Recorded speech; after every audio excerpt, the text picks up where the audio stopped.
Deus e nosso Pai, mais uma vez agradecemos ao Senhor pelo privilégio de cultuá-lo. Agradecemos ao Senhor por esses avisos que foram dados, porque se foram dados, significa que nós estamos querendo servir, trabalhar para a edificação do Teu povo, também para levantar recursos para a construção da nossa igreja. Te agradecemos por isso, te agradecemos pelo retorno da família do pastor, por podemos ter matado já a saudade deles. Pedimos que o Senhor os abençoe nesse ano que se inicia ministerialmente, que o Senhor dê graça, para que, sob a liderança do pastor Charles, e acima de tudo, sob a Tua liderança, possamos, Senhor, cumprir os alvos que o Senhor tem para nós em 2014, que possamos colocá-lo em nossos planos e que a Tua presença seja manifesta a cada um de nós. Pedimos que o Senhor se agrade desse culto, pois o prestamos em nome de Jesus, o autor e consumador da nossa fé. Amém. Irmãos, antes de pedir para você ficar em pé, tem mais um aviso que estava do verso da Folha, senão a Natália vai me matar, tá bom? O almoço desse mês de fevereiro, que estava marcado para a última semana, foi trazido para o dia 16 de fevereiro. Tá bom? Então, uma vez por mês, nós estamos tendo almoço na igreja em prol da construção. Né? Você precisa dar o seu nome, você precisa se inscrever, tá bom? Olha, eu quero comer. Lembra que o problema que nós trouxemos para a igreja do último almoço foi que várias pessoas não deram o nome e ficaram. Faltou comida para alguns que haviam dado o nome. Isso não vai poder acontecer de novo, tá bom? Então se inscreva, já pague antes, fale com a Natália, tá bom? Reunião da beneficência depois do culto, sob a liderança do Lira. É isso, Lira? Então, irmãos, se você quiser, eu peço para que você fique em pé e dê um abraço na pessoa que está do seu lado. Eu não tinha dúvidas que todos iam querer.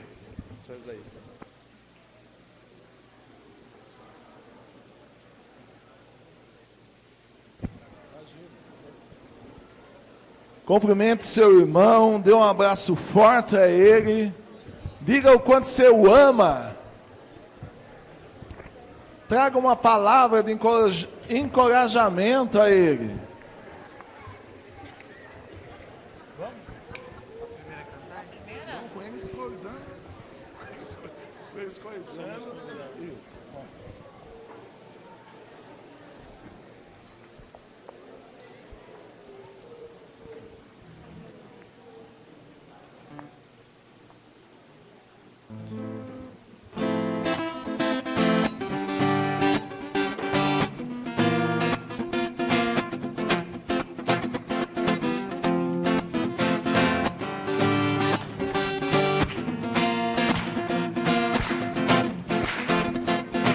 Somos convidados para adorar ao único e verdadeiro Deus.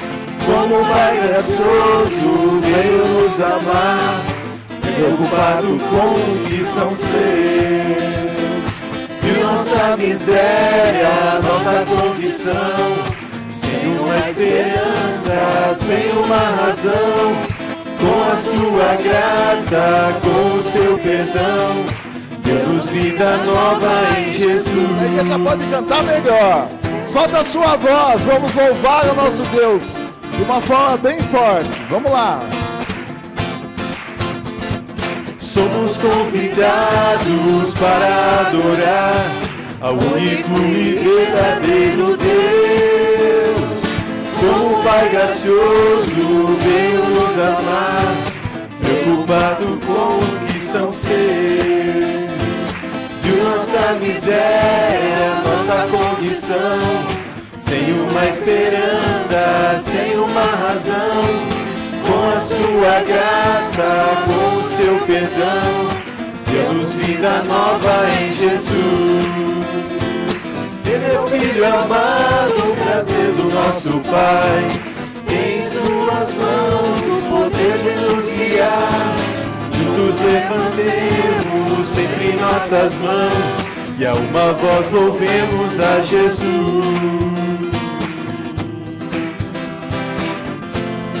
Lá do início, de novo.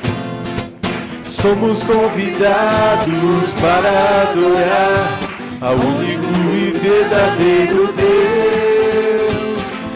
Pai gracioso veio nos amar, preocupado com os que são seus. Viu nossa miséria, era nossa condição, sem uma esperança, sem uma razão. Com a sua graça, com o seu perdão, deu-nos vida nova em Jesus. Ele é Filho amado, prazer do nosso Pai. Em suas mãos o poder de nos guiar. Juntos levantemos sempre nossas mãos e a uma voz louvemos a Jesus.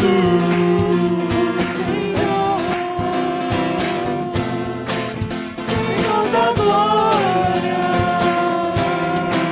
Senhor da história, Rei de vitória. Espero que tudo isso que você acabou de cantar seja uma verdade em suas vidas. Que você possa realmente ter Deus como único Senhor, com aquele que você pode depositar toda a confiança da sua vida.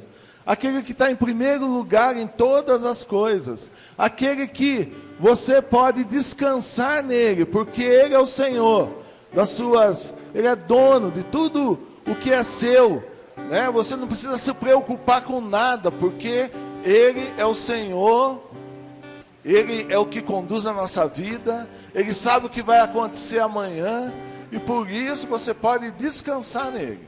Vamos continuar louvando a nosso Deus. Cantai, perto está o Senhor, a Ele um templo erguei, com louvor um palácio, com graças um trono, feitos ao Rei dos Reis. Cantai uma canção, eterno é o seu amor, pois quando há louvor, de glória se enche o templo do Senhor. Louvai a Deus aqui.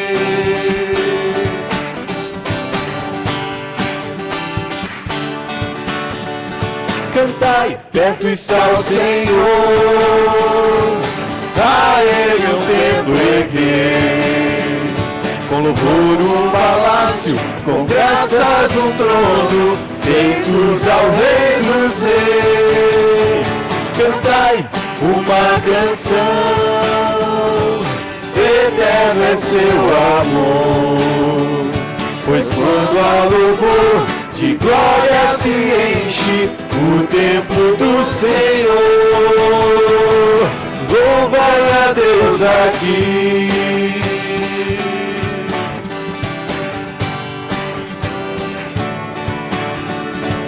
Deus habita em meio aos louvores e canto do santo. Pra te adorar, ó Senhor, com música e canto. Estamos alegres nos feitos do Pai, a Ele louvamos. Está o Senhor, a Ele um templo erguei, com louvor um palácio, com graças um trono, feitos ao Rei dos Reis. Cantai uma canção, eterno é o seu amor, pois quando há louvor, de glória se enche o templo do Senhor. Louvai a Deus aqui.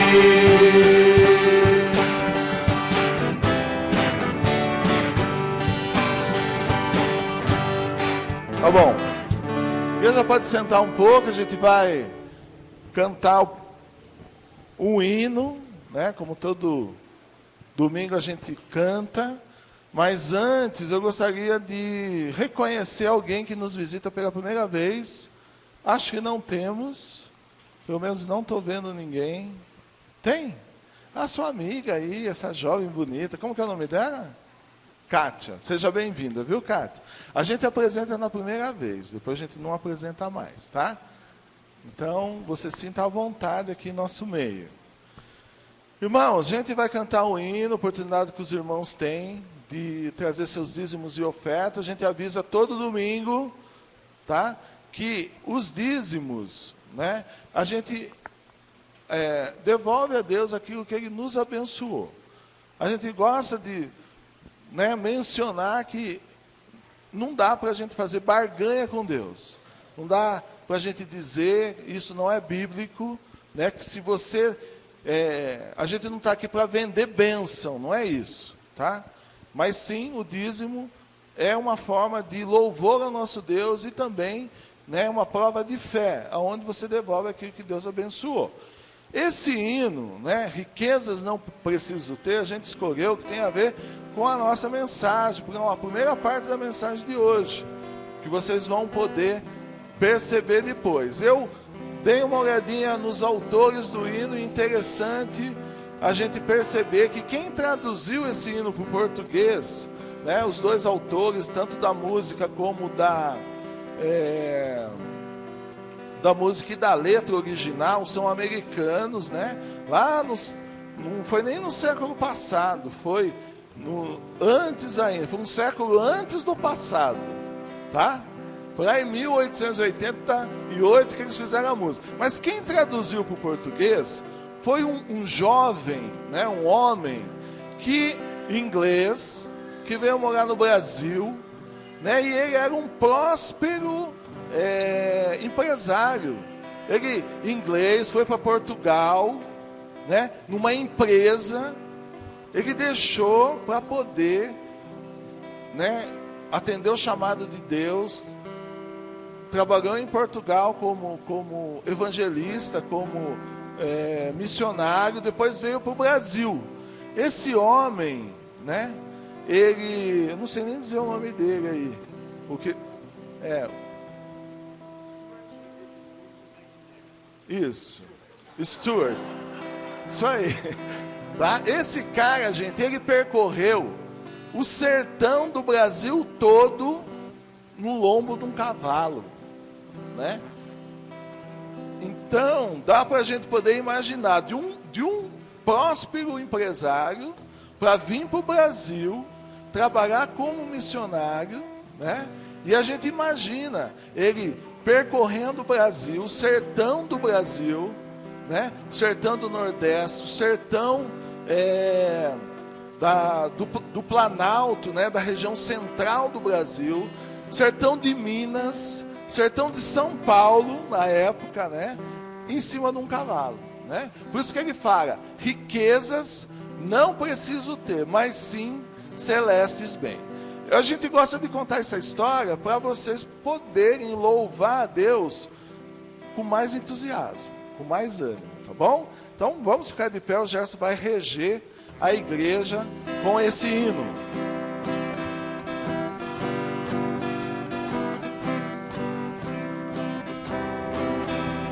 Boa noite, irmãos.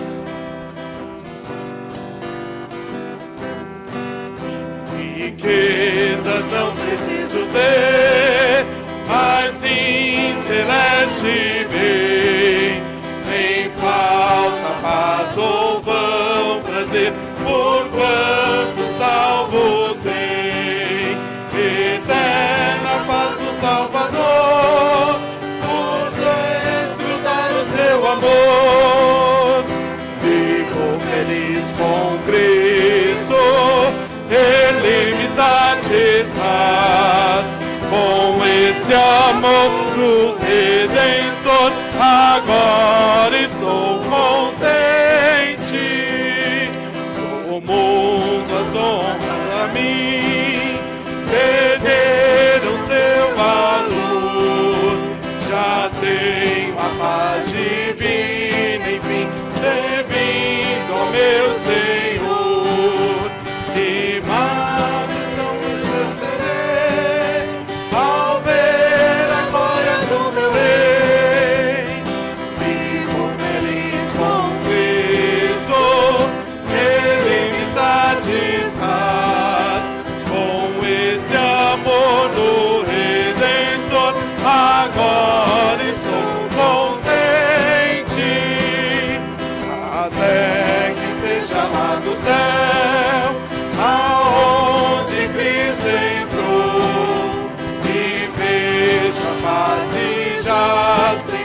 Oremos. Senhor Deus, nosso Pai, te agradecemos, ó Pai, por esse dia, te agradecemos, ó Pai, por mais uma vez o Senhor nos dá a oportunidade de te louvar e cultuar. Te agradecemos agora por esses dízimos e ofertas aqui entregues, Senhor. Te pedimos que o Senhor esteja abençoando a cada família da nossa igreja e da tua igreja como um todo, ó Pai. Te pedimos também que o Senhor esteja dando sabedoria aos líderes, que todos eles possam fazer conforme o teu querer e a tua vontade. Ó Pai, muito obrigado. Esteja conosco neste culto e te pedimos e agradecemos por tudo. Em nome de Cristo, amém. Espero que você tenha a mesma alegria, né, que eu tenho, que todos nós temos, de louvar ao nosso Deus. Nós louvamos ao nosso Deus porque Deus, realmente Ele é grande. Ele é o único poderoso, Ele é o único digno de todo louvor e toda adoração.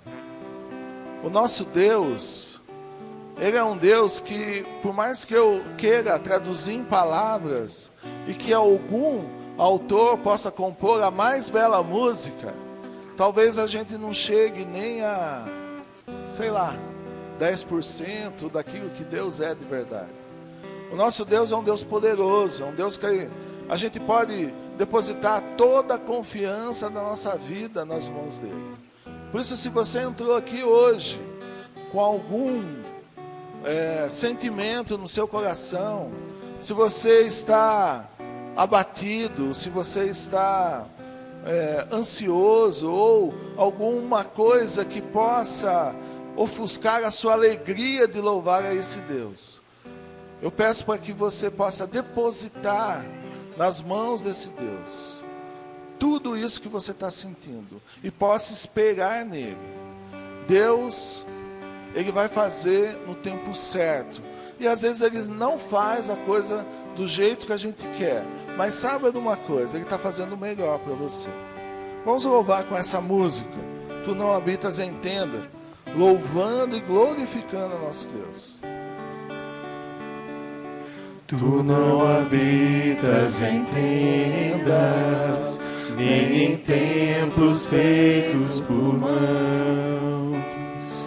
Eterno, perfeito, princípio e fim, acima das religiões. Não há nada no céu, na terra ou no mar, semelhante a ti, Senhor. Tua imagem está revelada em nós, expressão do teu amor incomparável. Senhor, tu és. Tua voz ressoa como um trovão, e as nuvens são o pó dos teus pés, incomparável. Senhor, tu és.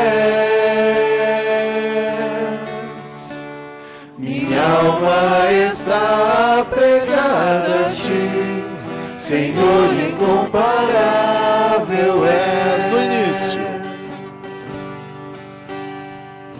Tu não habitas em tendas, nem em templos feitos por mãos.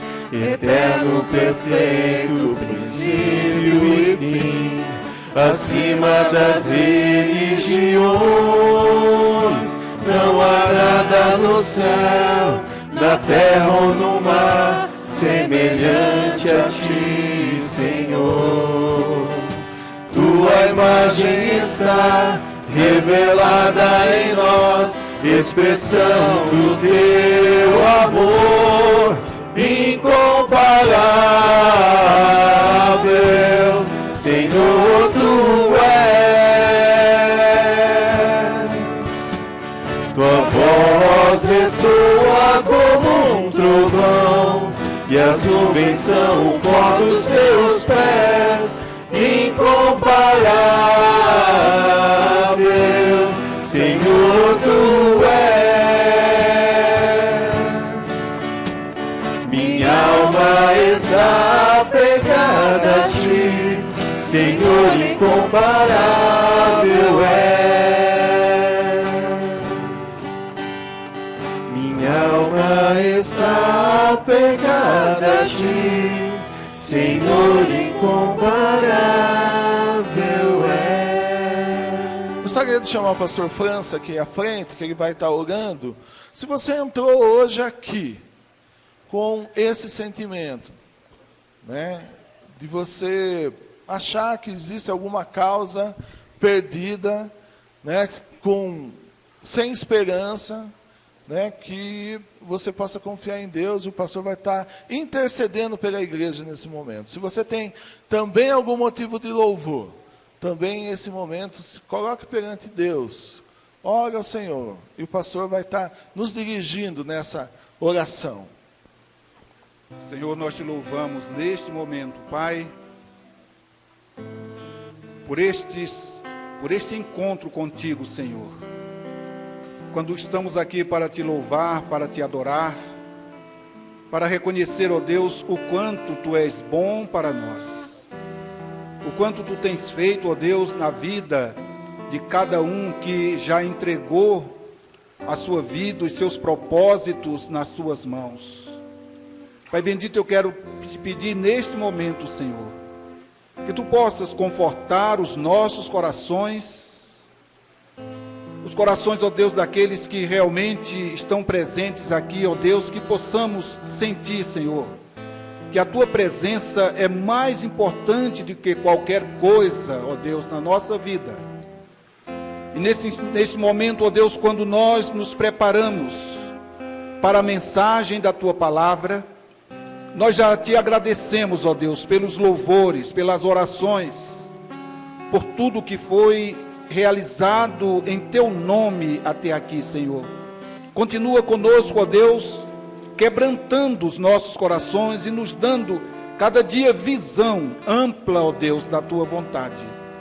Nós te pedimos, ó Deus, pelo teu servo que estará dirigindo a mensagem da tua palavra, no nome de Jesus. Amém. Amém. Obrigado, pastor. A gente vai cantar o último cântico. Eu espero que através dele, Deus possa estar falando com você essa noite, já nos preparando para a mensagem.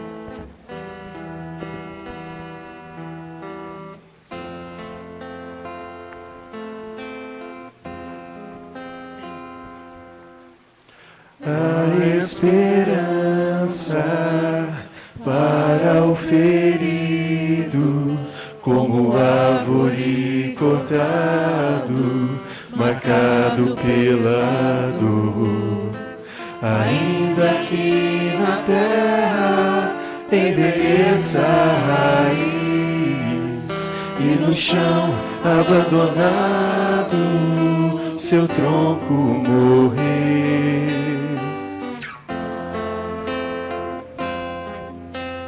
A esperança para o ferido, como árvore cortado, marcado pela dor. Ainda que na terra envelheça a raiz, e no chão abandonado seu tronco morrer. A esperança pra você, ao cheiro das águas brotará, como planta nova florescerá, seus ramos se renovarão, não cessarão os seus frutos, e viverás. Ao cheiro das águas brotará, como planta nova florescerá, seus ramos se renovarão, não cessarão os seus frutos, e viverá.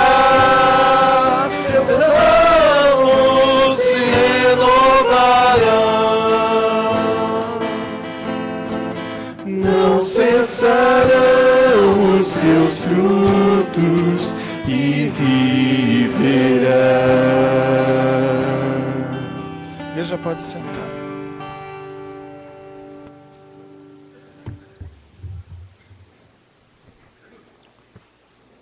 Chamar as crianças até 8 anos aqui à frente.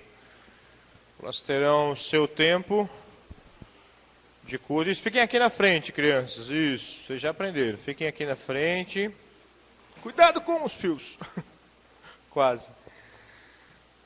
Irmãos, vamos orar pedindo que Deus se agrade do culto, que as crianças continuarão prestando a Ele e que você continue prestando atenção no culto que nós precisamos prestar ao Senhor.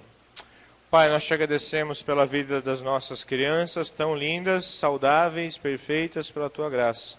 Pedimos que o Senhor as abençoe nesse tempo, que o Senhor use a vida dos professores para falar com elas a Tua mensagem e que elas conheçam verdadeiramente o Evangelho e sejam transformadas por Ele, para a glória do Teu nome. Mais uma vez te agradecemos pela vida delas e pela disposição dos tios. Em nome de Jesus, amém. Muito bem, crianças, podem ir. Isso, um tio vai na frente levando e as crianças vão seguindo. Irmãos, vou chamar o Yuri aqui à frente. Penúltima mensagem da nossa série de estudos no livro de Tiago. O pastor França já orou pela vida do Yuri. Meu irmão, que Deus te abençoe, tá bom? Você vai usar aqui.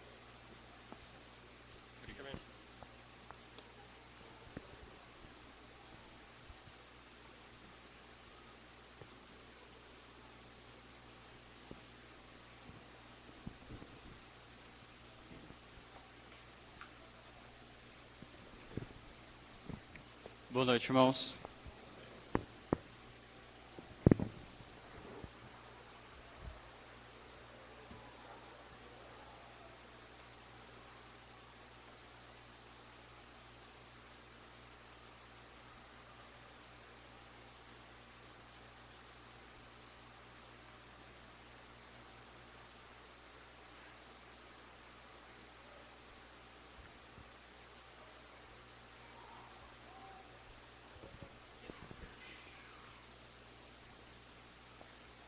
Nós temos estudado o livro de Tiago, que tem como tema geral provas de uma fé genuína, que são aquelas evidências, aqueles fatores que compõem uma fé verdadeira, uma fé que vem amadurecendo na caminhada com o Senhor, uma fé que vem se aperfeiçoando, que vem amadurecendo. Nós não nascemos, ao nascer de novo, nós já não possuímos essa fé forte e firme, mas ela vem sendo forjada à medida que nos relacionamos com nossos irmãos, à medida que aprendemos mais da palavra, à medida que vamos caminhando com Cristo. Aquele que começou a boa obra vai aperfeiçoando e a nossa fé vai se tornando cada vez mais completa. E Tiago nos mostra como essa fé madura, essa fé genuína, completa. E diante de tudo que nós temos ouvido aqui, cabe a nós fazer algumas reflexões. Uma delas é, diante de todas essas marcas que nós temos visto, analisar: Deus tem feito uma obra na minha vida? Ele começou um processo em minha vida? Se você olha para todas as 12 marcas que nós já expomos até agora, e fala assim: não, isso não é verdade na minha vida. Então é provável que, embora você possa ser um frequentador de igrejas evangélicas, talvez você nunca tenha conhecido o Evangelho de verdade, o Evangelho que transforma as nossas vidas. Uma outra reflexão que você pode fazer é, diante disso que nós temos exposto, de tudo isso que nós temos falado, você olhar e falar assim: algumas dessas eu consigo ver na minha vida. Eu consigo ver que Deus tem mudado a minha vida, moldado o meu caráter. Consigo olhar para trás e ver mudança, mas percebo que ainda falho algumas vezes, que uma ou outra marca eu ainda preciso muito da ajuda de Deus, da graça de Deus. Se você tem chegado a essa conclusão, bem-vindo à caminhada cristã, estamos juntos nessa, rumo à imagem de Cristo. Então que essas marcas sirvam para nos confrontar e para nos encorajar, mostrando o alvo, que é ser semelhante a Jesus.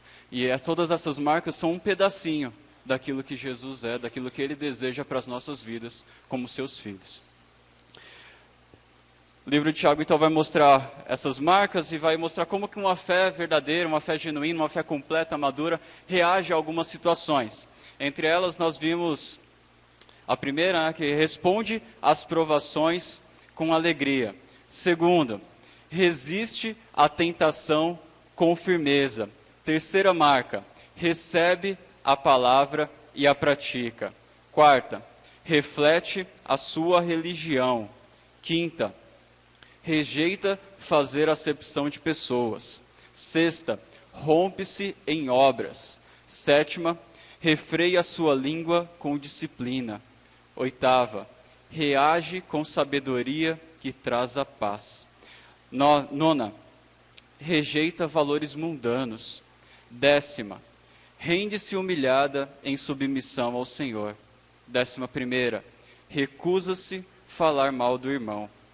E por último, 12ª, relaciona-se com Deus enquanto reconhece a brevidade da vida. Hoje nós vamos ver a 13ª prova, 13ª marca de uma fé genuína, que está no capítulo 5 de Tiago. Se você puder abrir sua Bíblia lá. Tiago, capítulo 5. Versículo 1.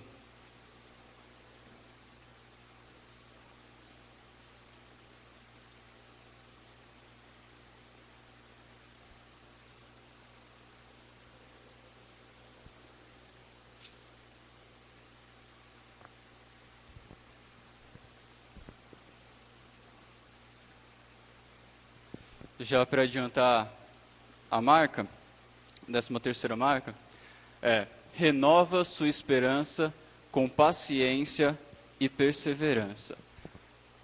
13ª marca de uma fé genuína. Renova sua esperança com paciência e perseverança. Irmãos, antes de nós lermos o texto, só gostaria de dividi-lo em duas partes aqui para facilitar o nosso estudo. Nós vamos dividir assim, dos versículos 1 a 6, nós vamos ver o contexto. Explicar um pouco o que estava acontecendo naquele momento e por que Tiago fala que a marca de uma fé genuína é essa. E depois de olharmos o contexto, gostaria de fazer algumas considerações em cima disso. Nós vamos ler os versículos de 7 a 12, que é a orientação que ele dá para os crentes. Ok? Então vamos ler primeiro dos versículos 1 a 6. Diz assim: ouçam agora vocês, ricos, chorem e lamentem, tendo em vista a miséria que lhes sobrevirá. A riqueza de vocês apodreceu, e as traças corroeram as suas roupas. O ouro e a prata de vocês enferrujaram, e a ferrugem deles testemunhará contra vocês, e como fogo lhes devorará a carne. Vocês acumularam bens nesses últimos dias. Vejam, o salário dos trabalhadores que ceifaram os seus campos e que por vocês foi retido com fraude, está clamando contra vocês. O lamento dos ceifeiros chegou aos ouvidos do Senhor dos Exércitos. Vocês viveram luxuosamente na terra, desfrutando prazeres e fartaram-se de comida em dia de matança. Vocês têm condenado e matado o justo, sem que ele ofereça resistência. Peço que todos fiquem com a Bíblia aberta. Quero fazer algumas observações nesse trecho que nós lemos. Primeiro ele começa falando, agora vocês ricos, né? Ele sempre vai dirigindo a um público, e aí ele fala agora aos ricos. Não necessariamente ricos daquela igreja, daquela comunidade, mas ricos da sociedade. E ele diz, chorem e lamentem, tendo em vista a miséria que virá sobre vocês. Nesse trecho tem algo diferente daquilo que nós vimos no capítulo 4, quando ele fala chorar e lamentar, e que o seu riso se transforme em pranto, e a sua alegria se transforme em tristeza, porque naquela parte lá do capítulo 4, de 7 a 10, ele estava fazendo um clamor ao arrependimento. E ele fala, voltem-se para Deus, vocês estão em pecado, voltem-se para Deus. Aqui é um pouco diferente. Aqui ele fala, chorem, lamentem, porque o juízo virá. E só, e não fala mais nada. Dá a ideia de que ele não estava oferecendo ou clamando por arrependimento, ele simplesmente estava anunciando o juízo que viria por conta daquilo que esses homens maus, homens e mulheres maus, estavam fazendo, que nós vamos olhar agora um pouco mais a fundo. Uma observação importante da gente fazer é que ele está aqui se dirigindo aos ricos, mas o pecado deles não eram ser ricos, que a Bíblia não condena o ter dinheiro. O que a Bíblia condena é o amor ao dinheiro.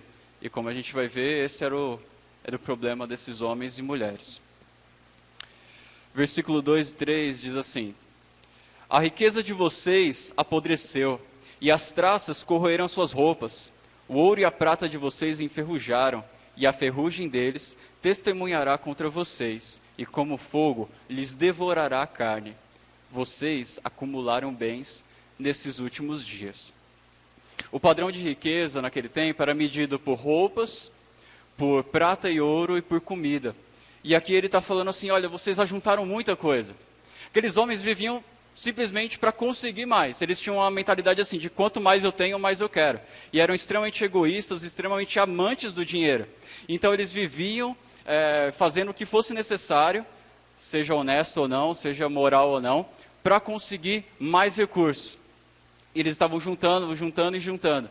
E Tiago olha para eles e fala assim, olha, vocês juntaram tanta roupa, que as traças estão comendo já. Não era algo que era para necessidade deles. Era algo simplesmente para ter. Porque aquilo era o que dizia se eles eram bem-sucedidos ou não, porque ali era onde estava a alegria deles, a esperança deles. E ele está falando assim, ó, vocês juntaram tanto, está lá guardado, que as traças estão comendo. Vocês juntaram tanta comida, mas tanta comida, que ela até apodreceu, sem uso. Vocês juntaram tanto ouro, tanta prata, que até enferrujou. Aqui ele está usando um exagero, porque a gente sabe que ouro e prata não enferrujam. Então, aqui, ele provavelmente não estava, não é porque ele olhou lá o guarda-roupa de cada um, ou o armário de cada um e viu lá comida apodrecendo, esse tipo de coisa. Ele está falando assim, olha, a atitude de vocês é isso, juntar, juntar, juntar, já está se perdendo tudo. Então ele usa uma linguagem exagerada para mostrar a atitude daqueles homens e mulheres que viviam em função dessas coisas, o coração deles estava nisso. E ele fala assim, olha, a ferrugem do ouro e da prata, essa ferrugem é uma testemunha de que vocês estão vivendo só para acumular coisas. Essa ferrugem é uma testemunha de que vocês estão vivendo com o coração não em Deus, mas em coisas. E isso Deus está vendo.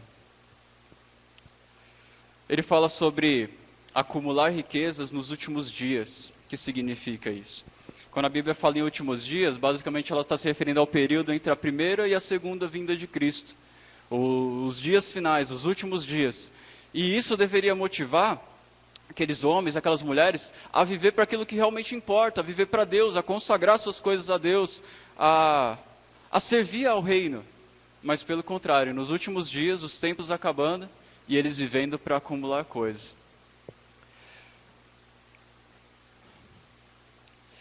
Eu aprendo aqui, irmãos, que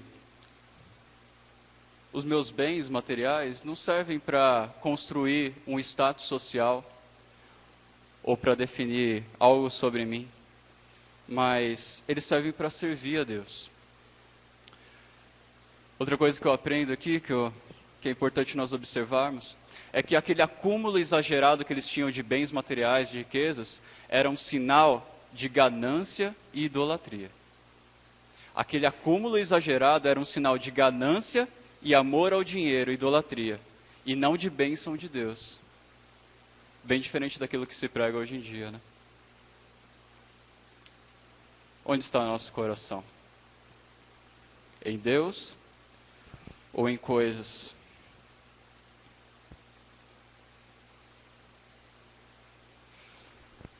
Lembrar dos últimos dias deveria fazer com que eles investissem no reino e não ficar acumulando e acumulando. Agora uma questão. é errado eu fazer uma poupança ou eu fazer um investimento? Não, a Bíblia não condena isso. Ela não condena a gente juntar dessa forma. Não necessariamente. O que a Bíblia condena é nós vivemos em função do dinheiro, em função de bens materiais, colocando nosso coração nisso, achando que no dinheiro, nas nossas coisas, vai vir a nossa segurança, a nossa saúde, a nossa proteção, que todos os nossos problemas estão resolvidos porque eu tenho bastante dinheiro na minha conta, ou meu trabalho é bom. Isso é o que a Bíblia condena, porque isso é idolatria. Nós não estamos crendo na provisão de Deus, ou colocando nosso coração em Deus, mas sim em coisas, estamos trocando Deus. A Bíblia chama isso de idolatria. Jesus, em Mateus capítulo 6, ele fala para algumas pessoas que estão à sua volta, fala assim: não junteis tesouros aqui na terra, onde a traça e a ferrugem corroem. Juntem tesouros no céu. E aí depois ele explica, ele fala assim, por que isso? Ele fala, porque aonde estiver o teu tesouro, ali estará o teu coração. Então o problema não era o ter em si, o problema era onde estava o coração. Se estava nas riquezas ou se estava em Deus. E aí ele conclui falando, não podeis servir a dois senhores.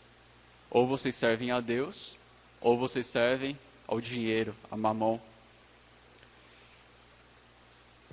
Essas pessoas aqui que estavam prestes a sofrer o juízo de Deus, tinham seu coração nas riquezas, e por causa disso tinham uma série de atitudes reprovadas por Deus. Irmão, onde está seu coração? O que te motiva a acordar cedo todo dia e estudar ou trabalhar? Status social? Dinheiro? E só? Qual que é a diferença para o mundo? Alguém do mundo é assim, vive, qual que é o sucesso? É ter um bom status social, um reconhecimento na sociedade e dinheiro. Qual a nossa diferença para eles?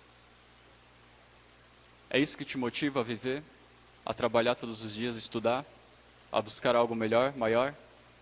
Onde está Deus nisso? Ah não, lógico que eu vou procurar um emprego onde eu possa ir na igreja de final de semana. Não, certo. Mas Deus não salvou só seu final de semana. Ele não quer só seu final de semana. Ele quer sua vida por completo. Você todo é do Senhor. Ele não salvou só um dia para você. Ou não te salvou só metade.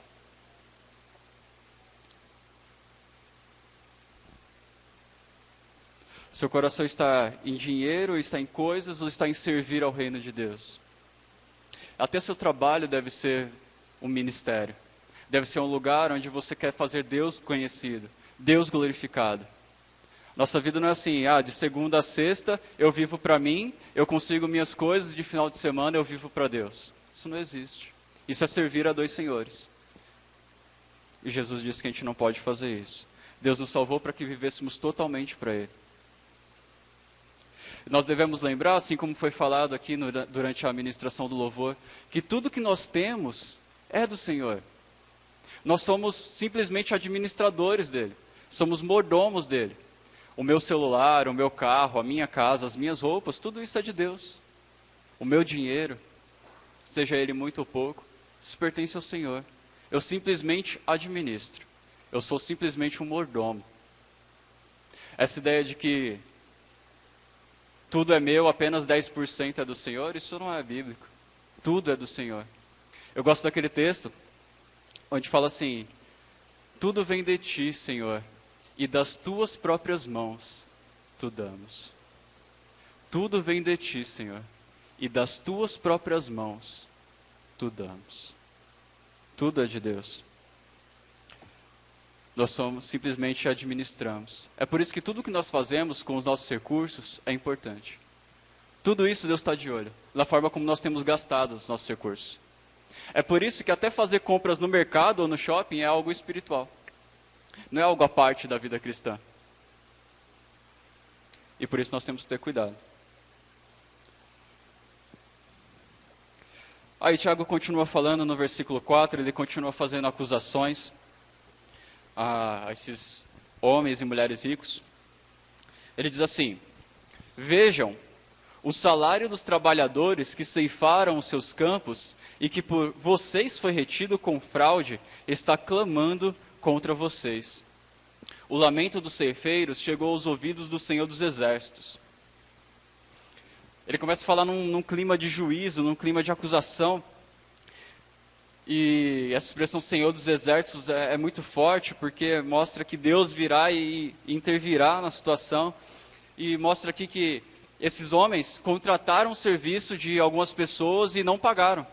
Ele fala, o salário dos trabalhadores está clamando. Eles acumulavam coisas e faziam isso de modo desonesto. Versículo 5. Vocês viveram luxuosamente na terra, desfrutando prazeres, e fartaram-se de comida em dia de abate, no dia da matança. Ele está mostrando que claramente que a forma deles gastarem era algo totalmente exagerado, totalmente egoísta, desperdiçando aquilo que eles tinham. Quando ele fala aqui do dia do abate, ou dia da matança, é que havia naquele tempo, eles costumavam pegar um animal e alimentá-lo bem, porque aí determinado dia era o dia dele morrer e aí eles poderiam se alimentar. Eu lembro quando eu era criança, tinha alguns desenhos que mostravam do dia da ceia, e aí tinha o dono de um peru. E aí o dono levava comida para o peru, a coisa melhor que tinha, né? Ia alimentando ele o tempo todo. E aí o peru ficava lá, né? Isso, traga mais para mim, traga mais para mim. E já desprezando o dono, né? E falando, não, ó, tem pouco, que eu quero mais. E o dono, opa, sim senhor. Ia lá e trazia mais. Ia lá e trazia mais. E o peru lá colocava o pé para cima e traz mais, traz mais.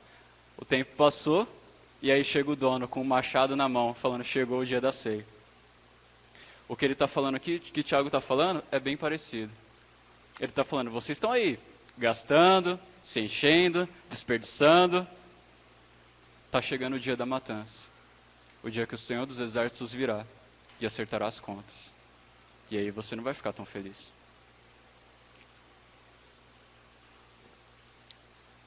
Isso aqui, embora estivesse sendo dirigido a um grupo específico de pessoas más, serviria de alerta para os crentes, para que eles não seguissem aquele exemplo, que eles não seguissem aquele padrão. E nós precisamos, diante disso, refletir, irmãos, como nós temos administrado aquilo que Deus tem nos dado. Se nós temos sido bons mordomos ou temos desperdiçado. Se nós pegarmos o nosso orçamento e analisarmos, o que nós vamos ver lá? Egoísmo ou amor? Nós temos servido ao reino ou temos desperdiçado com coisas supérfluas? O quanto me incomoda ver a necessidade do meu irmão. Aqueles homens viam a necessidade dos trabalhadores e não estavam nem aí, porque eles pensavam só nele. O quanto nos incomoda ver a necessidade de um irmão.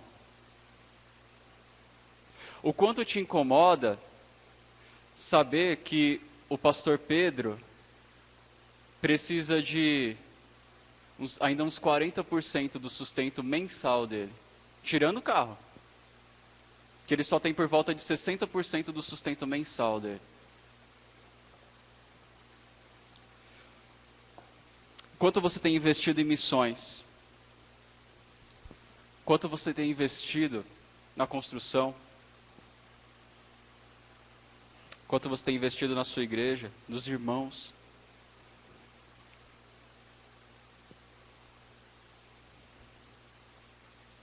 Maridos, uma sugestão. Que tal sentar com a sua família, pegar seu orçamento e avaliar? E perguntar assim, se Deus fosse ver esse orçamento, ele veria o quê? Egoísmo ou amor? Amor a Deus, amor ao próximo. Ele veria alguém que está simplesmente se deleitando, como se a vida fosse eterna? Uma vida eterna sem Deus, ou como alguém que reconhece que tudo que tem vem do Senhor e que tudo que tem é para glorificar Ele? Temos sido bons mordomos do Senhor? Temos servido bem aos nossos filhos, nossa igreja, missões.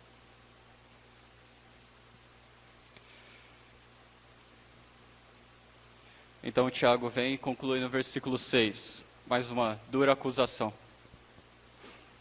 Vocês têm condenado e matado o justo, sem que ele ofereça resistência.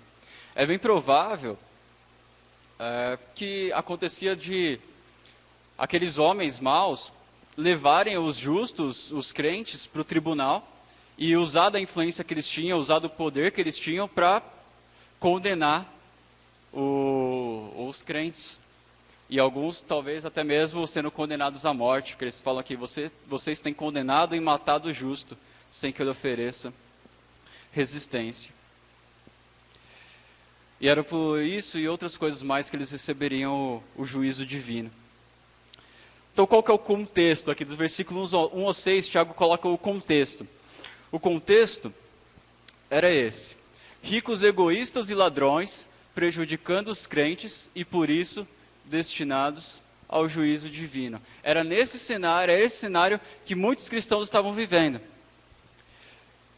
Eu tive a oportunidade de, nesses últimos tempos, conversar com alguns irmãos aqui, e eles contando como o contexto de Serra Negra é complicado nessa questão do trabalho, porque alguns patrões acham que são donos do funcionário e acham que podem fazer qualquer coisa. Acham que pagar o salário é fazer um favor. E alguns contando que, eu quero tirar férias, mas o meu patrão não quer remunerá-las. Ou eu tenho que receber um valor e ele quer parcelar esse valor. Ou de acordo com a lei, eu tenho um horário a cumprir e esse horário é exagerado, eles colocam horas a mais do que a lei permite, mas fica por isso mesmo. O meu patrão sempre pede para eu ficar mais tempo, fazer hora extra, mas eu não recebo hora extra. Parece que não mudou muito, né, a situação de lá para cá. E diante desse contexto, que é presente nos nossos dias e havia lá, havia uma preocupação de Tiago, de algumas coisas que poderiam acontecer com aqueles irmãos, e por isso ele precisava, como um pastor, olhando para a igreja, precisava orientá-los. Algumas dessas situações que poderiam acontecer, alguns perigos, era indignação e ira, o desejo por vingança, que é, olha, isso está errado, então eu mesmo vou ir lá e vou fazer justiça com as minhas próprias mãos. Isso era algo real, assim, possível. O desânimo, o abatimento, enfraquecer na fé, murmurar, se corromper, porque se eu não estou recebendo meu salário, eu preciso de dinheiro.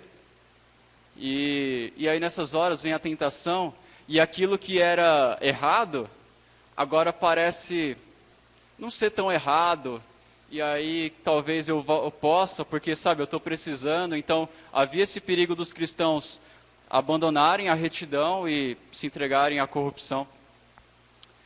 E invejas e brigas entre si, diante da irritabilidade e ira, coisas assim. Então, diante disso, Tiago vai falar assim, olha, existe uma resposta que é adequada. Que um cristão, essas respostas aqui não são adequadas à vontade de Deus. Uma fé genuína, uma fé madura, não vai reagir assim. Existe uma resposta que é a resposta adequada. Que é, renova sua esperança com paciência e perseverança. É assim que um crente maduro deve agir. Diante das aflições, diante das perseguições, diante de um contexto tão opressor que a gente vive. Renova sua esperança com paciência e perseverança. Isso está nos versículos 7 a 12, que eu gostaria de ler com os irmãos agora. O versículo 7 diz assim: portanto, irmãos, sejam pacientes até a vinda do Senhor. Vejam como o agricultor aguarda que a terra produza a preciosa colheita, e como espera com paciência até virem as chuvas de outono e da primavera. Sejam também pacientes e fortaleçam o coração, pois a vinda do Senhor está próxima. Irmãos, não se queixem uns dos outros, para que não sejam julgados. O juízo está às portas. Irmãos, tenham os profetas que falaram em nome do Senhor, como exemplo de paciência diante do sofrimento. Como vocês sabem, nós consideramos felizes, bem-aventurados, aqueles que mostraram perseverança. Vocês ouviram falar sobre a paciência de Jó e viram o fim que o Senhor lhes proporcionou.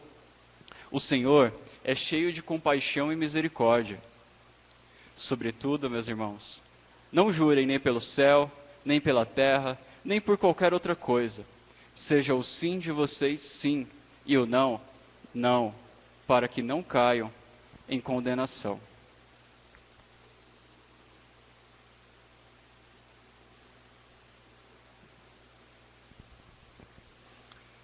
Existe aqui um clima bem diferente, uma atitude bem diferente da forma como ele escreve.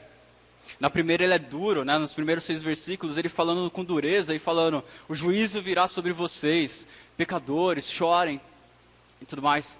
Depois, a partir do versículo 7 ali, irmãos, diante disso tenham paciência, aguardem a vinda do Senhor, o Senhor está próximo. A palavra paciência aparece aqui 5 vezes nesses 6 versículos que nós lemos.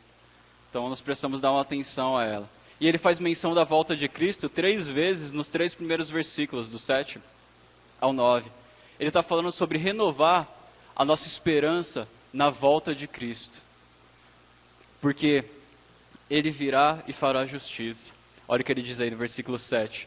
Portanto, irmãos, sejam pacientes até a vinda do Senhor. Aí versículo 8. Sejam também pacientes e fortaleçam o coração, pois a vinda do Senhor está próxima. Eles deveriam renovar essa esperança, eles deveriam ter isso em mente, viver com esse foco, esperando isso, a volta de Cristo. Porque quando ele viesse, ele julgaria o mal. E ele já disse do versículo 1 ao 6 que o Senhor estava olhando, que o clamor dos que estavam sofrendo chegou aos ouvidos de Deus e que ele tomaria providências. O que Tiago está querendo aqui, o que Tiago está fazendo é fazer assim: irmãos, lembrem das aulas de escatologia que vocês tiveram na EBD. Para aqueles que têm vindo, têm tido a oportunidade de ver os juízos. Nós tivemos a oportunidade há 2 semanas atrás, nessas últimas 2, 3 semanas, de ver sobre os juízos de Deus, como eles são terríveis, como eles são grandes. E que mostram, não um Deus injusto, mas que mostram um Deus santo, justo e bom, que cuida do seu povo e que um dia vai punir o mal, vai acabar com o mal e vai dar aquilo que cada um merece. Que vai pegar os justos e vai dar o seu galardão, vai dar a sua recompensa por terem se mantido fiéis. E vai pegar os homens maus, os ímpios, aqueles que o rejeitaram, e vai puni-los. O mal será julgado. Então o que Tiago está fazendo é: olha, não esquece do que vai vir lá na frente. Tenham essa esperança viva. A justiça vai vir, vocês não precisam se vingar. Vocês não precisam se corromper. Vocês não precisam se desesperar, não precisam se desanimar. O juiz está vendo e ele vai tomar providência. Lembrem disso, renovem a sua esperança. Renovem a sua esperança. Ele usa uma ilustração no versículo 7 de um agricultor. Ele diz assim: vejam como o agricultor aguarda que a terra produza a preciosa colheita e como espera com paciência até virem as chuvas de outono e primavera, ou primeiras e últimas chuvas, ou temporã e serôdia, dependendo da sua versão. O que era isso? Era assim: o agricultor, ao plantar, havia uma chuva que caía para preparar, uma primeira chuva que caía para preparar o solo, ou um pouco depois já dele plantar, e havia uma segunda chuva que caía um pouco antes da colheita. Só que o espaço dessas 2 chuvas era de mais ou menos 5 a 6 meses. Então ele tinha que plantar e esperar todo esse tempo até poder colher do fruto.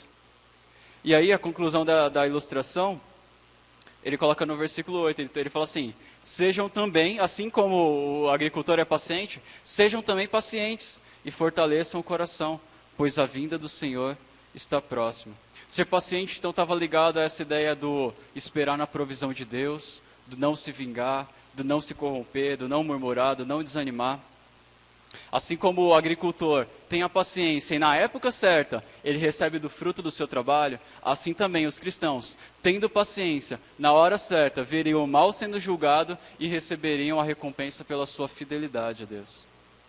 Nós temos estudado bastante isso. Se você não tem vindo na EBD você tem perdido lições preciosas. E eu quero te encorajar a vir aprender um pouco mais sobre escatologia. Se você não tem vindo porque você não quer, você está perdendo um grande privilégio. Irmãos, a escatologia não é para satisfazer a nossa curiosidade. Ela é para mudar a nossa vida. Sem escatologia, nós perdemos a esperança. Se nós esquecemos aquilo que está vindo lá na frente, se nós pararmos de viver olhando, caminhando para aquilo que vai vir lá na frente, a gente vai começar a olhar para aquilo que tem do nosso lado, a gente vai começar a olhar para a gente mesmo, e aí vamos ser igual aqueles homens ricos, lá, igual aquelas mulheres também ricas, que eram egoístas, que viviam para as coisas aqui, do agora, que só pensavam em si, porque eles não tinham essa esperança lá da frente. O que o Tiago está falando é, não percam isso de mente. Lembrem disso. Lembrem disso. Porque senão vocês vão se apegar às coisas desse mundo, vocês vão ser egoístas. Pensar no porvir, pensar na vinda de Cristo muda a nossa rotina. Por exemplo, está uma ilustração. Quando nós estávamos fazendo aquele mutirão aqui na igreja, que nós ampliamos o salão, todo mundo trabalhando junto e tal, e alguns irmãos tendo várias ideias. Então vamos fazer isso, vamos fazer aquilo outro e tal, e muita coisa do que foi proposto foi feita. Só que algumas coisas a gente olhava e falava assim, mas isso é um investimento muito grande. E não compensa, porque a gente está em construção, então em breve a gente vai mudar. Então fazer um investimento grande agora, aí fica bom, mas eu acho que não compensa. Por quê? Estavam olhando lá para frente. Da mesma forma, olhar lá para frente, pensar na volta de Cristo, muda a nossa rotina hoje, muda as nossas prioridades hoje. Lembrar muda nossas prioridades. E esquecer também muda, mas de uma forma negativa. Porque faz com que a gente fique mais apegado a nós e às coisas que estão à nossa volta. Por isso, uma fé madura renova sua esperança. Sua esperança na volta de Cristo. Sua esperança no tempo que nós desfrutaremos com Ele de uma comunhão sem fim e plena. Temos que viver assim. Senão, vamos nos apegar às coisas desse mundo. Lembrar do que está por vir, também faz com que a gente entregue os nossos sofrimentos nas mãos de Deus. Faz com que a gente não queira buscar a vingança que pertence ao Senhor. Por isso que Deus condena a vingança, porque Ele vai dar conta. Faz também com que a gente aguarde as bênçãos que estão por vir e não se entregue aos prazeres momentâneos de agora, como vários homens do passado fizeram. Resistindo às bênçãos de Faraó e de outros povos, porque sabiam, não, aquilo que Deus tem para mim é o melhor. Então eu vou aguentar firme, mesmo que eu tenha que sofrer por um pouco. E também nos impede, lembrar do porvir, nos impede de murmurar devido às situações que temos vivido. Porque sabemos que temos um Deus que cuida de nós.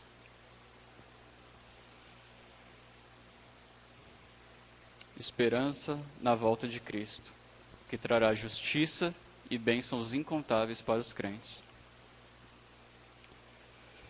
Vocês sabem quem é esse senhor que vai aparecer aqui agora?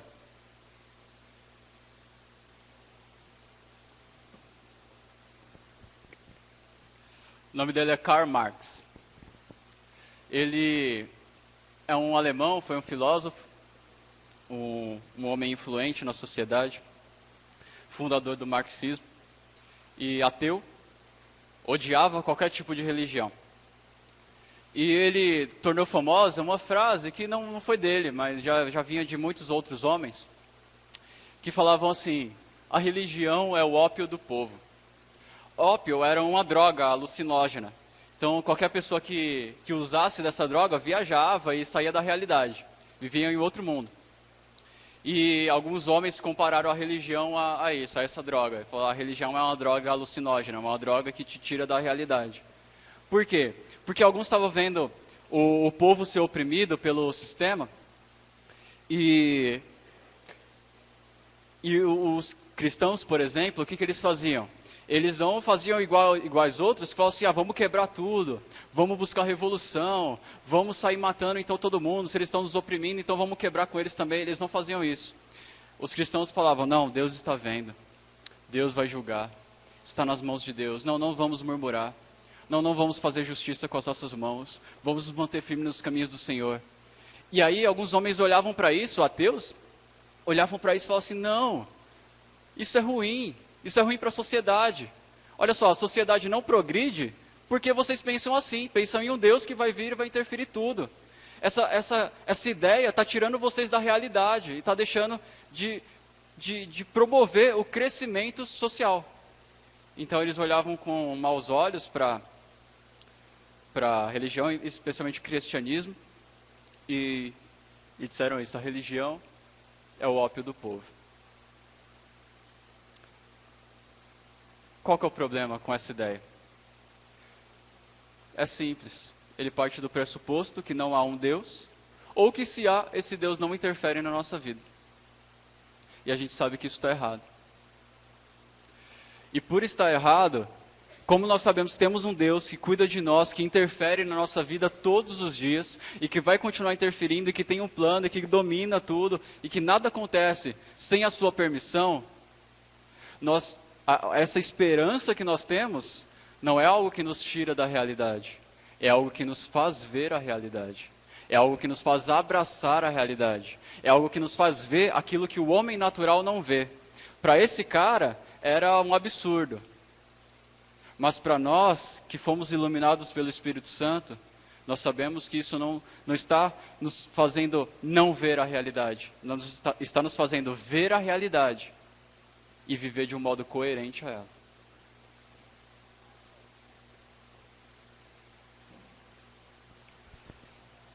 O mundo não tem essa esperança, por isso eles acham justificável fazer vingança. Ou, meu patrão não está me pagando, meu patrão é mal comigo, então tá bom, eu também não vou fazer meu trabalho direito. Não, eu vou fazer corpo mole. Ele falou alto comigo, eu também vou falar alto com ele. Não. Seja paciente. Aguarde pelo Senhor. Ele está vendo a sua situação. E vai ter um juízo para isso. O Evangelho tem esse efeito tranquilizador nos nossos corações quanto ao desejo por justiça. E a história do povo de Deus é marcada por isso, é marcado por injustiças e livramentos da parte de Deus. E Ele vai continuar o mesmo, Ele não muda. Podemos confiar nisso. A partir do versículo 9, Tiago continua dando algumas orientações para esses irmãos que estavam sofrendo. Ele diz assim, irmãos, não se queixem uns dos outros, para que não sejam julgados. O juiz está às portas. Diante dessas injustiças e desse sofrimento, era muito comum é muito esperado, provável, que esses irmãos começassem a se queixar e a murmurar. Agora que ele não está proibindo as denúncias às autoridades. Se sofrer uma injustiça e quer procurar uma autoridade para julgar o caso. Não é isso que ele está colocando. Ele fala assim, não se queixem uns dos outros, não murmurar, não ficar atacando uns aos outros. Porque pela irritação, pelo estresse, era possível que esses irmãos começassem a ter maus relacionamentos. Um começasse a descontar a sua raiva no outro. E ele fala assim, para que não sejais julgados. Se julgados, nós devemos entender como condenados ou punidos, castigados. Receber uma disciplina do Senhor. Por isso ele fala também, o juiz está às portas, o juiz está vendo. Ele tinha dois propósitos aqui.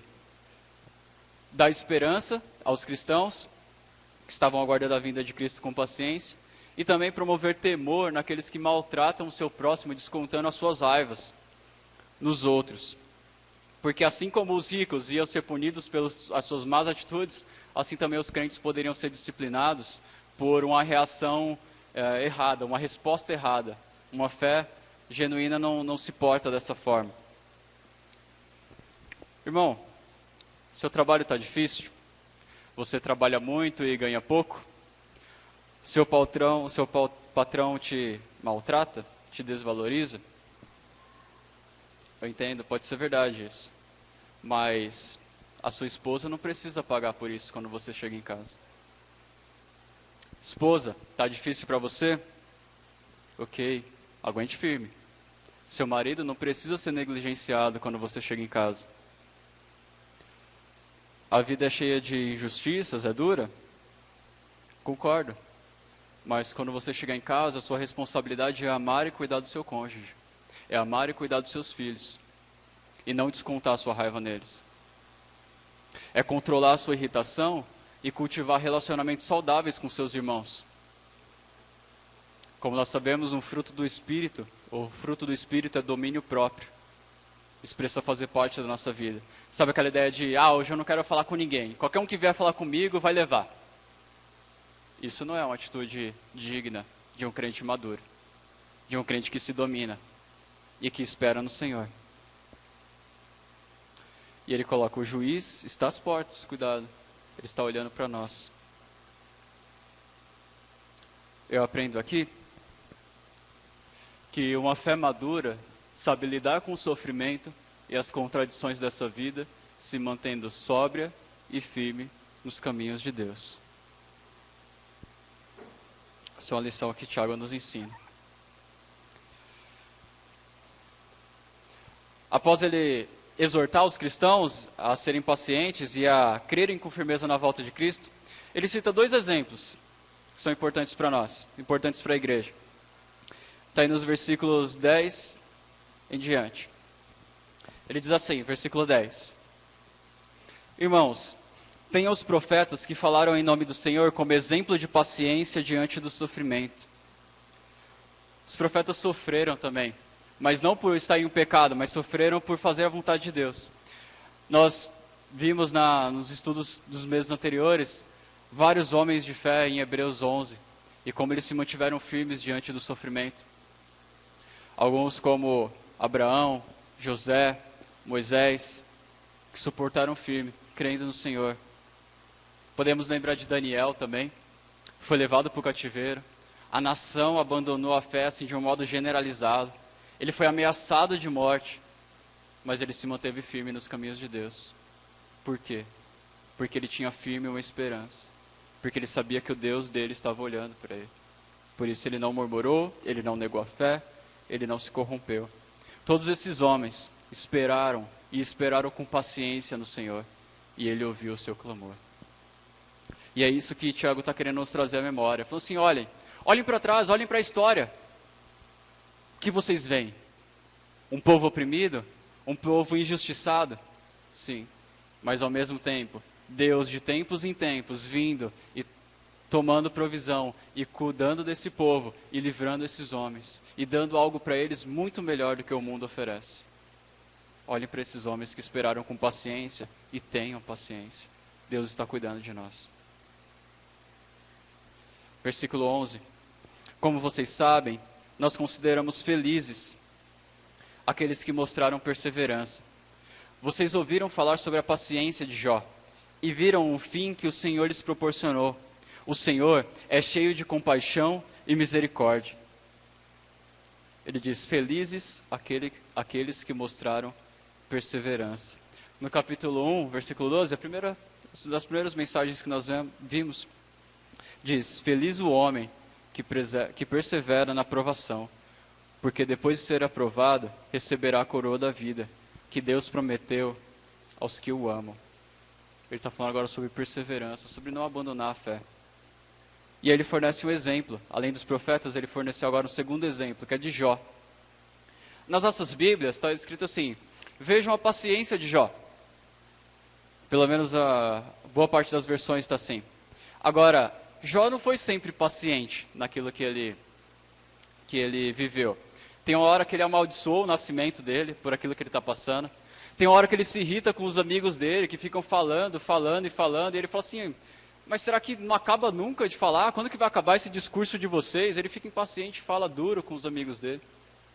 Nem o tempo todo ele foi paciente. Na verdade, essa palavra deveria ser traduzida como a perseverança de Jó. É uma palavra diferente das vezes que aparece paciência em cima. Jó é marcado pela sua perseverança, por não ter abandonado a fé, por ter seguido nos caminhos de Deus. Até aqui Tiago tinha exortado a paciência, a não se vingar, a não ser controlado pela ira, a não fazer corpo mole. agora ele vai exortar os crentes à perseverança na fé. Tem um versículo em Jó que diz: ainda que ele me mate, nele esperarei. E um outro que vai aparecer aqui na tela, em Jó 19, diz assim: porque eu sei que o meu Redentor vive e que por fim se levantará sobre a terra, e depois de consumida a minha pele, contudo, ainda em minha carne verei a Deus. Olha a esperança renovada aqui, a esperança naquilo que viria, a esperança no Senhor, na provisão dele. Embora ele muito provavelmente não tivesse toda a informação que nós temos, ele já conseguia olhar para frente e falar: Deus está cuidando, e Deus virá, e eu estarei com ele, por isso eu não desisto. Por isso eu continuo firme mesmo diante das injustiças. Lembrando que Jó sofreu somente aquilo que o Senhor permitiu que ele sofresse. E assim é com a gente hoje também. A gente só passa por aquilo que Deus permite. A Bíblia diz que Ele não vai dar a nós tentação maior do que a gente possa suportar, porque Ele é fiel. E aí Tiago vem aqui nesse versículo ainda, ele diz: e vocês viram a perseverança de Jó? Viram o fim que o Senhor lhes proporcionou? Jó permaneceu fiel durante a tentação e ele foi abençoado em dobro. E aí a conclusão de Tiago é: o Senhor é cheio de compaixão e misericórdia. O Senhor não nos abandonou, o Senhor não está distante, Ele é um Deus perto, Ele é um Deus que cuida do seu povo, Ele é um Deus presente, Ele é um Deus que está olhando, está ouvindo o nosso clamor. Por isso nós podemos esperar nele, por isso não perca essa esperança. Irmãos, esperem com paciência no Senhor. Já estamos nos últimos dias. O arrebatamento é talvez agora, daqui a pouco, a gente não sabe. Mas Ele está vindo. E nós vamos receber o fruto do nosso trabalho. O cristianismo é o ópio do povo? O cristianismo é a fuga da realidade? Não. O cristianismo, a nossa fé, nos faz ver a realidade. E nos faz viver de um modo coerente a ela.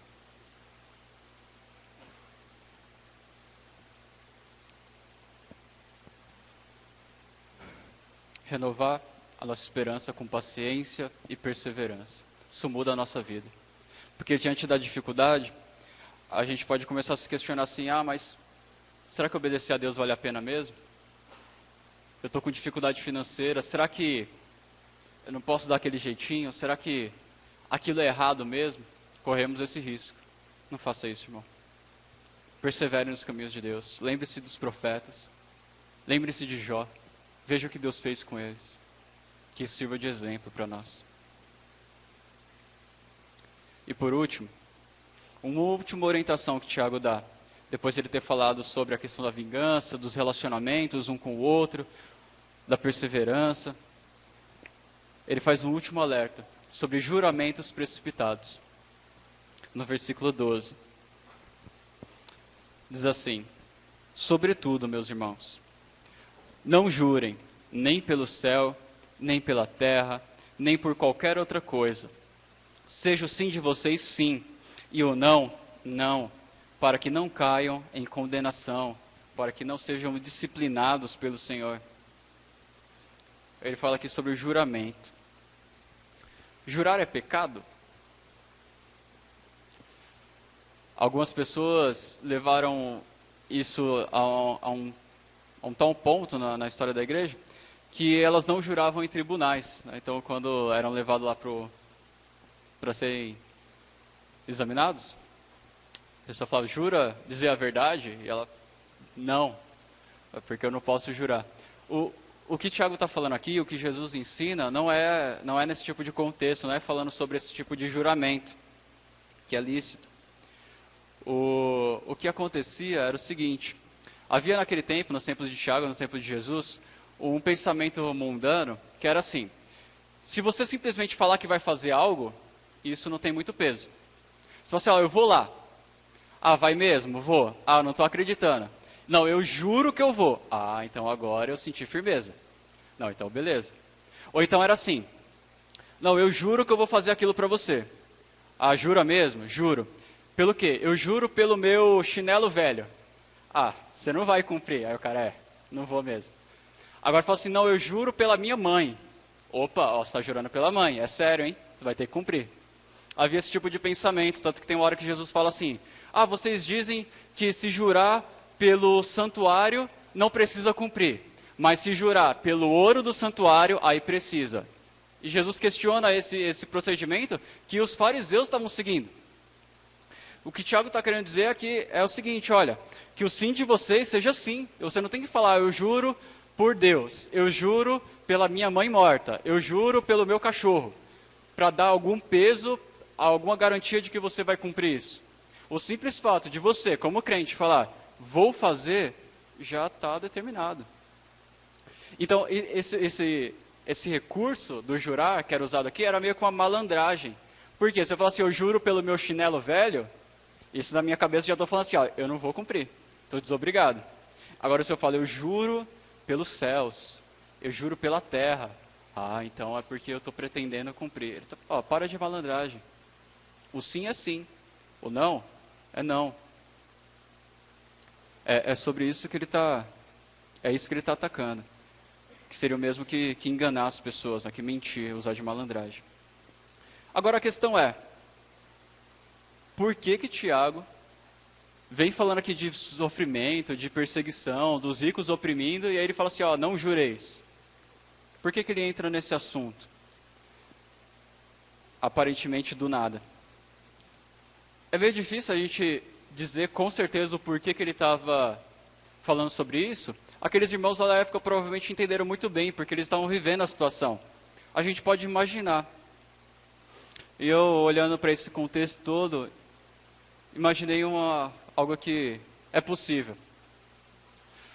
Vejo cristãos sofrendo, sem salário, sendo levados aos tribunais, e sem receber salário eles não podem pagar as dívidas.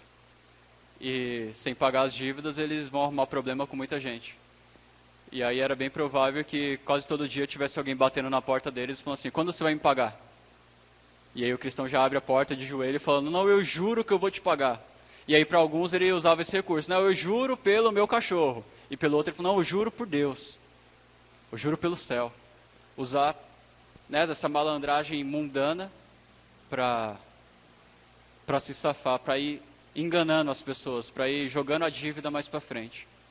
É uma situação possível. Tiago diz, não sejam assim, não sejam como o mundo. O sim de vocês seja sim, e o não, para que vocês não sejam disciplinados pelo Senhor. Renovem a sua esperança com perseverança, com paciência. Percebe como a realidade da volta de Cristo muda a nossa vida? Percebe como ter esse foco muda a nossa vida hoje, muda a nossa rotina, muda as nossas prioridades, muda os nossos relacionamentos, seja com as pessoas de dentro ou as pessoas de fora.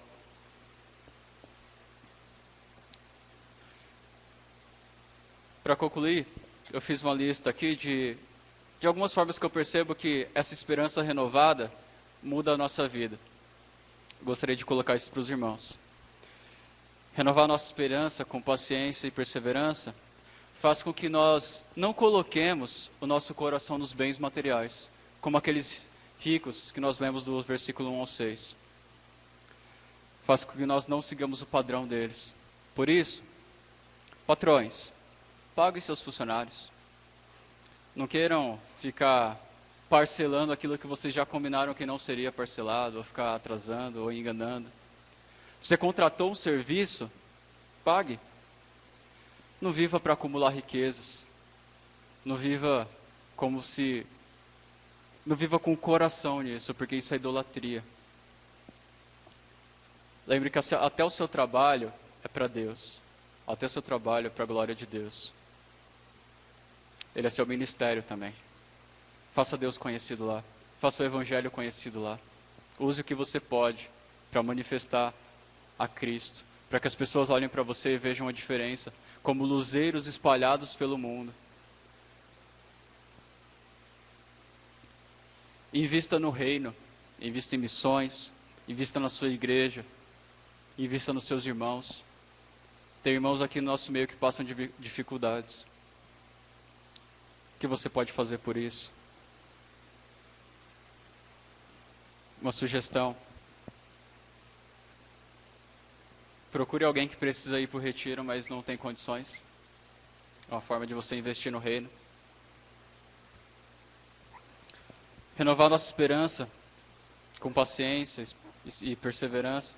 Muda a nossa vida porque nós podemos confiar na justiça e na provisão do justo juiz. Por isso, vocês que são chefiados, funcionários, não se vinguem. Não façam corpo mole. Trabalhem como se estivesse trabalhando para o Senhor, porque a Bíblia diz que é para o Senhor que vocês estão trabalhando. Não queiram dar prejuízo ao seu patrão, não se corrompa, esperem no juízo que virá. Não se desespere diante das injustiças e dos males dessa vida. Nem nos entreguemos aos prazeres desse mundo que são passageiros, mas esperemos nos prazeres que Ele vai nos dar e que Ele já nos dá.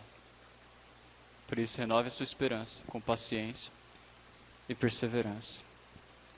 Essa é a 13ª marca de uma fé madura, uma fé genuína, uma fé que abraçou o Evangelho como um todo. Vamos orar por isso?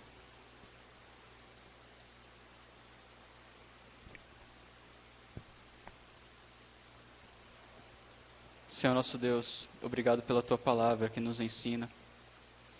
Obrigado porque somos confrontados, somos consolados, somos encorajados. Obrigado porque o Senhor é fiel e cuida do seu povo.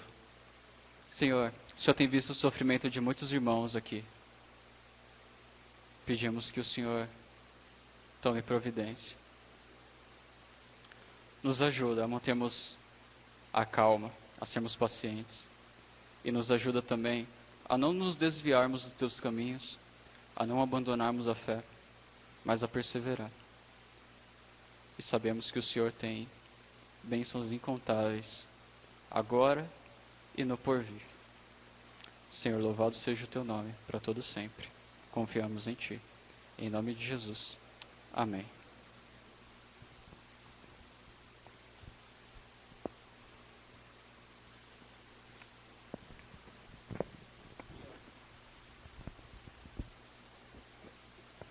Irmãos, glória a Deus, né? Vale a pena seguir a Cristo. Acho que o Senhor quer nos ensinar isso, né? Já vimos isso hoje de manhã e agora à noite é a mesma coisa. Nós vamos orar, mas antes de orar, preciso lembrar os irmãos, reunião da beneficência lá embaixo, e hoje nós estamos vendendo lanche de pernil para missões, tá bom? Então, invista em missões. E vocês lembrem-se de todos os avisos. Continue participando da vida da igreja, porque nós vivemos para servir a Cristo. Vamos orar? Senhor, nós te agradecemos pelo privilégio que temos e tivemos de cultuá-lo nesta noite. E te agradecemos porque o Senhor também nos buscou, nos procurou e falou conosco por meio da tua palavra. Te agradeço porque realmente no Senhor podemos renovar a nossa esperança, mesmo em meio às dificuldades que nos sobrevêm no dia a dia, com paciência e perseverança, porque temos um Deus que é vivo, verdadeiro, olha por nós e voltará, julgará todo o mal pelo qual passamos e nos consolará com o consolo que só o Senhor pode dar. Te agradecemos pela presença do Teu Espírito Santo em nós, o Consolador. Te agradecemos pelo Teu amor, te agradecemos pela graça de pertencer a Cristo, o autor e o consumador da nossa fé. Abençoa-nos nessa semana que se inicia e ser glorificado através das nossas vidas e atitudes, nos contextos onde estivermos colocados por Ti. Em nome de Jesus agradecemos ao Senhor pela Tua santa e doce presença entre nós. Amém. Com uma oração silenciosa, nós estamos encerrando o culto. Deus abençoe a todos.